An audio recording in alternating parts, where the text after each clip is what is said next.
Welcome to MLS Online Virtual Classroom.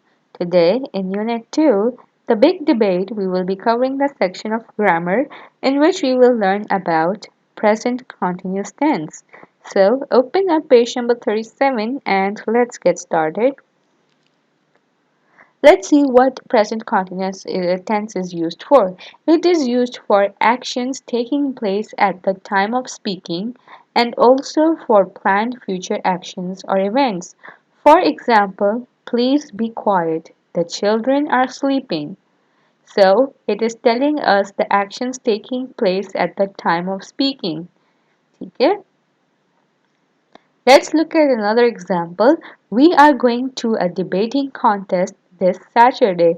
In this sentence, you can see that the future actions have been planned or the event has already been planned. Now what I want you to do is either pause the video or stop it over here and read out rest of the examples so that you can understand the present continuous tense in a better way. Once you are done reading with the examples, let's come to an activity. Make a few sentences using the present continuous tense on a loose sheet. I have made one sentence for you that Ali is talking on the phone at the moment. Similarly, make at least 5 more sentences.